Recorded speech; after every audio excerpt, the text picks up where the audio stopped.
Jenius komputer Shanghai dihukum 6 tahun setelah penganiayaan yang membuat dia lumpuh. Menurut informasi yang diperoleh dari jaringan Minghui, sebuah situs web khusus yang melaporkan penganiayaan terhadap praktisi Falun Gong oleh Partai Komunis China, dilaporkan bahwa pada tanggal 12 Juni tahun 2023 He Binggang, seorang ahli komputer di Shanghai dan tunangannya yang belum menikah Zhang Yibo, keduanya dihukum secara tidak sah masing-masing 6 tahun dan 5 tahun penjara. Ini menandai hukuman tidak adil ketiga yang dijatuhkan pada He Binggang. Putusan pengadilan yang diperoleh NTD-TV menyatakan bahwa He Binggang dituduh menerima instruksi dari individu luar negeri dan terlibat dalam tugas-tugas seperti melakukan tes software dan memberikan dukungan teknis untuk mengakses situs web luar negeri Minghuinet di China. Zhang Yibo di sisi lain didakwa menggunakan akun WeChat untuk menyebarkan tautan yang terkait dengan Minghuinet. Putusan pengadilan selanjutnya menyatakan bahwa sekitar tahun 2019 tim teknis Minghuinet mengembangkan tautan khusus yang memungkinkan orang China daratan untuk mengakses situs web secara langsung tanpa memerlukan server proxy. Menurut laporan media sebelumnya pada tanggal 9 Oktober tahun 2021, He Binggang dan Zhang Yibo diculik oleh kantor polisi Jalan Xianxia dan Biro Keamanan Nasional Distrik Changning di Shanghai. Kedua orang itu ditahan secara tidak sah di pusat penahanan Distrik Changning di Shanghai. Pada tanggal 15 November tahun 2021, mereka resmi ditangkap oleh Kejaksaan Distrik Changning. Selama penahanan, keluarga He Binggang dan Zhang Yibo menyewa pengacara untuk mengunjungi mereka di pusat penahanan Distrik Changning. Namun pusat penahanan menolak kunjungan pengacara dengan alasan membahayakan keamanan nasional. Pengacara yang ditunjuk mengajukan keluhan ke Biro Keamanan Umum Cabang Changning, Shanghai, Kantor Pengawasan Polisi dan Kejaksaan. Baru pada tanggal 10 Maret tahun 2022 para pembela akhirnya diizinkan untuk bertemu dengan mereka. Menurut pengacara, selama penahanan mereka yang tidak sah di pusat penahanan, luka lama He Binggang muncul kembali, membuat kondisinya memburuk dan dia menjadi lumpuh total, terkurung dalam posisi berbaring dan tidak bisa berjalan.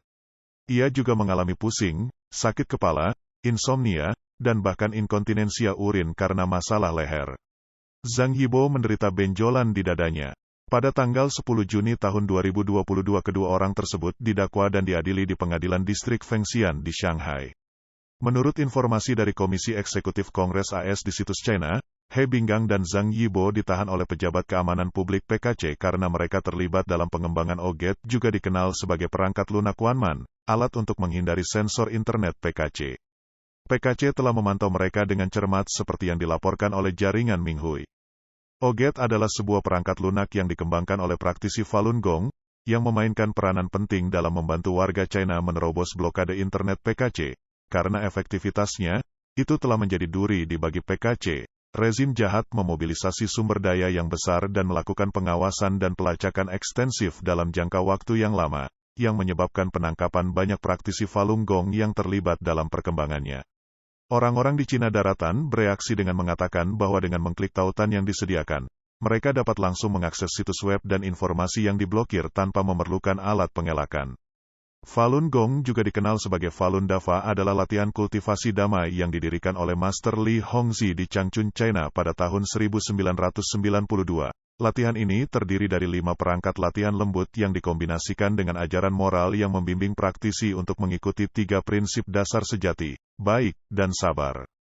Falun Gong telah menarik banyak praktisi karena manfaat yang mereka rasakan mulai dari peningkatan kesehatan fisik hingga peningkatan spiritual.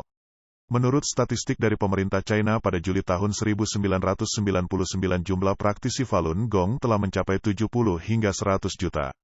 Praktisi dapat ditemukan di semua tingkat hierarki PKC, namun karena pertumbuhannya yang pesat, Falun Gong telah menjadi duri bagi pemimpin PKC waktu itu. Jiang Zemin, terdorong oleh kecemburuan dan ketakutan akan pengaruh kekuatan politiknya pada tanggal 20 Juli tahun 1999, Jiang secara resmi meluncurkan kampanye penganiayaan pedesaan nasional terhadap praktisi Falun Gong, dengan niat untuk memberantas latihan tersebut dalam waktu 3 bulan.